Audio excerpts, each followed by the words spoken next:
It's Rome and welcome to another episode of Homefront. And as promised, this season we are going live on the front line. This is Homefront on the front line, and today we are heading to a COVID-19 facility where we are going to get up close and personal as to what really happens when a patient enters with COVID-19 and they have to go on the ventilator. They have to get oxygen. We're going to dive deeper into that today as we get ready to go on site.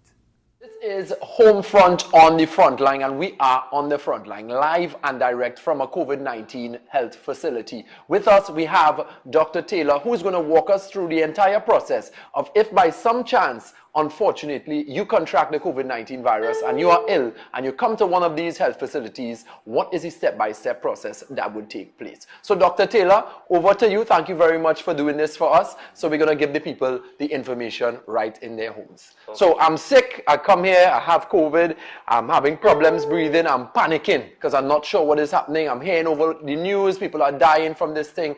I'm in a frenzy. What is the first step? So essentially, most patients would come to us with fever, shortness of breath, and difficulty breathing, right? So the first thing we'd like to do is assess their vitals, specifically looking at the oxygen saturation. Okay. What this means is how much oxygen is circulating in the blood at a given point in time. So we do this with the use of an oxygen saturation probe, right? So just... It will hurt? No, it would not hurt.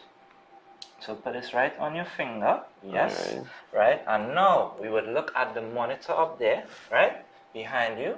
So what you would see here is a waveform, right? And this is essentially how much oxygen is in your blood. So you see 99%, that is perfect, right? 100 now. Well, that's even better. I'll find mark the last one, all right. Right. So essentially a normal person would saturate at 95 to 100%. Okay. Right? So this is okay, and we say on room air because you are breathing room air right now, right? Now the next step would be the other vitals, including your blood pressure, right? So we can measure your blood pressure right now, right? A normal blood pressure would be around 120/80 or less, right? And we will also get the pulse as well as the temperature, right? Things like 38 degrees Celsius and above would be considered a fever for us, right? Okay. I would take that. So 38 degrees Celsius and above considered a fever. Are we looking at a blood pressure of 120/80 is normal? Yeah, and less. And less. Right? Over that, you start to look at, hypertension and things like that. Okay. And then an oxygen level of between 95 to 100. Excellent. All right. Yeah. All right, so now we measure the blood pressure, right? And the other thing would be the pulse. If you notice right here, we are also able to assess your pulse with this device right here. It's very special, right? So 60 beats. So a normal pulse would be 60 to 100 beats per minute. Anything outside of that is usually considered abnormal unless you have specific circumstances like an athlete. They would have a lower pulse like you or me. Right, okay. But then if a nice lady walks in, it might go up. Exactly. All right, okay. All right, so, the next step now, depending on how sick the person is, can be to administer oxygen. All right, so let's say you're having difficulty breathing, your SpO2 or the oxygen saturation is around 93%. Then we would consider giving you some oxygen, right? Look, your blood pressure just came up there, 130/72. So not too bad. I think it may be the situation, right? So now, let's show you here. This is what we call the nasal cannula, all right? Now this goes right into the nose. All right.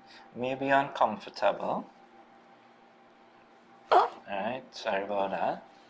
All right, and now we administer the oxygen from the wall. Okay, so this tends to give around 4 liters per minute of oxygen. It can go up to 6 liters per minute if we see fit. Right, and I know it will be uncomfortable for you, but this I could open my eyes? Sure you can. This is necessary at some times. Alright, now the next step, alright, so let's say this is not enough we need more oxygen, you know, you're doing pretty badly, and you're not responding to this, we have to take it up a notch, right? So now we have to give you what we call the non-rebreather face mask, right? Now this actually gives you 15 liters per minute of oxygen. This, when they put this on, this is going to, you see on TV, put you to sleep, or this is not? No, not this one. Okay, not yet, right? So this is the next step now, before we become invasive, right? So now we put this up to 15 liters per minute, and we're trying to get the oxygen levels up. Alright, now you'll see the bag inflating. We actually have a valve in here so that you don't rebreathe your own air and carbon dioxide, etc. Alright, and also not breathing air from the outside environment. Right. Yeah. This one a little more relaxing. Yeah. Alright. So the next step, right? Let's say you're not responding to this. You know, a lot of patients would come in and they're very sick. The next step we can go up to is something called the high flow nasal cannula. Alright, so if we were to look at this device, it's quite similar to the nasal cannula, where we have this tubing set up right here. That will be quite similar to this, right? And it goes into the nose, right? But now you are attached to a massive tube in here, right? And we go into the machine here, and this actually achieves more than just oxygenation. This actually achieves something that would mirror ventilation, where we try now to open up and expand the lung tissue, right? So this is breathing very high power oxygen, as why it's called high flow nasal cannula. So Doc, so far in the different steps that we went through, first we went through the nose, where you gave me the oxygen with the nasal tube, is nasal what, cannula, right? And then we put the mask over, and now we're going to the high flow as well. But all of these seem oxygen related. Right. So is it that the treatment for COVID-19 that you all would administer is only oxygen based? Excellent question.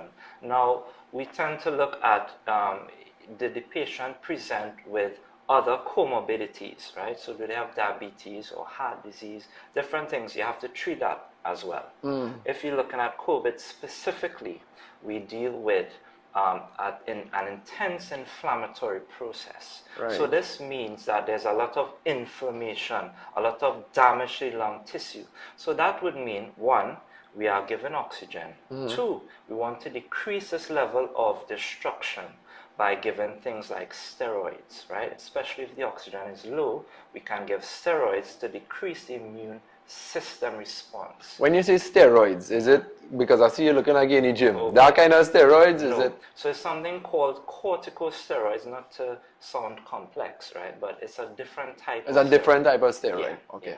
Right, so it acts directly on the immune system, right? In addition, you have the propensity to develop clots, right? So you can get clots in the leg, which we call the DVT, and even the lung, right? Now, in these cases, we put patients on something that thins your blood, right? So, you know, most patients will get that in addition. This is just basic therapy. And then we have other therapies that we won't go into, but, you know, things get more complex the more sick someone is. Okay, so, and then you went through a couple different steps. So, is it that when a patient comes in, they go through step one with the nasal, what is it? Cannula, right, and then the mask, and then this, or could they just come in and jump straight to the high flow? Excellent. So it's a case by case. So if someone is presenting well, right, and they maybe just need a touch of oxygen, we can give the nasal cannula. Right. But if they're presenting very sick, you know, the oxygen saturation is 60%, and you know, we can't do anything else, we can go straight to this, right? And as a last resort, we jump to an invasive procedure, which we'll talk about. Okay. So I know that I was listening in some of the health press conferences, and they were telling people sometimes where if you could get one of these at home, it is good to check your oxygen levels, right? What level would someone at home, if they have something similar like to this, to look at for your oxygen level to deplete before you come to the hospital? Excellent question. So, as I said before, 95 to 100% is a general guide for any human.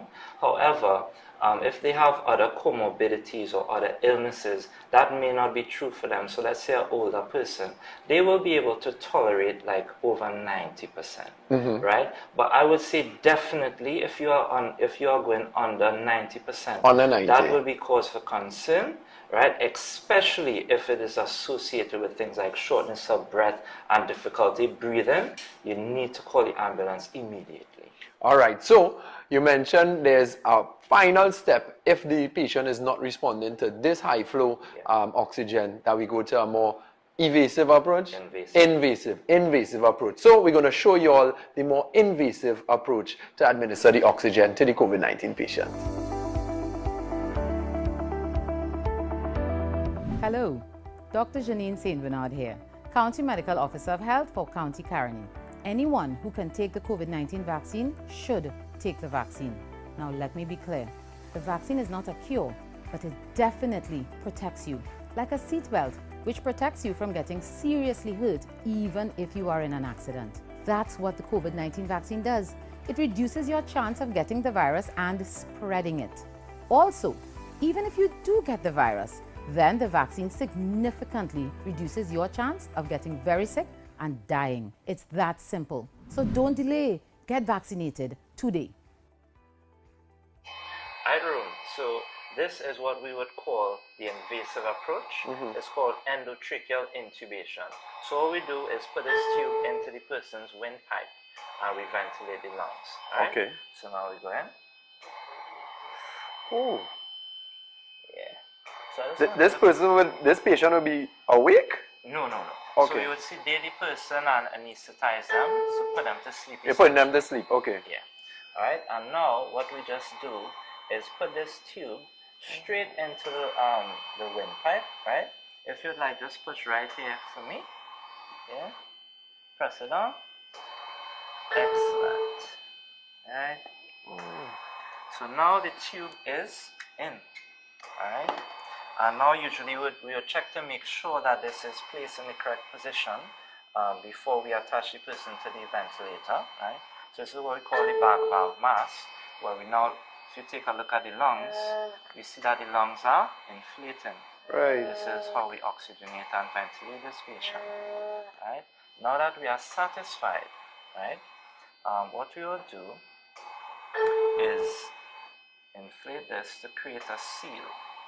Right, we don't want this moving, yeah? And now we're going to attach the patient to the ventilator, right?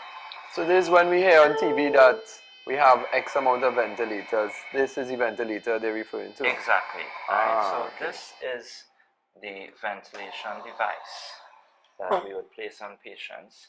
So now you would observe that the lungs are expanding, right? And we have a very critical balance of equilibrium that if we provide too much oxygen, we can puncture this lung, and that can be immediately fatal, right? This is a very serious procedure that sometimes even the act of doing it, the person can die. Wow. So, we have to be very careful when we do it, and only certain patients warrant this. The more sick ones who are presenting recently tend to need these type of procedures. So you may have patients who would come in and end up straight here? Yes. Quite, it's not uncommon. I guess from you guys looking at this, from what I am seeing here, Doc, I think this is like a really scary part of it. I mean, I was okay with those, but this seems a bit much because the patient is unconscious. Just, guys, I don't know if you all could see it, but getting the tube to to put the air into the lungs, you have to go through, this is down the throat. Yeah, we go down the throat, right, and straight to the windpipe into what we call a trachea right here. Right. And now we can form the seal and ventilate both lungs. Alright, this one, and you said that the lungs could pop if we put too much oxygen. It's actually, it can happen. So you're seeing it here. It is home front on the front line, and this one is a bit scary. So we don't want any one of you at home to end up in a situation like this. So please be careful out there. You know the 3 W's. Let's adhere by them, and we would keep encouraging you guys to go get vaccinated so that we could prevent cases like these. And we are back from being on the front line. It was definitely a sobering experience for me. So I'm hoping that you would have got that full experience yourselves and see how serious this battle is against COVID-19. And we need everyone hands on deck as we fight this together. We want to remind you as well to head over to our PED Cares Foundation website, pedcares.org, and donate so we can help the kids who are our future. My name is Rome. Thank you all very much for joining us once again on Homefront.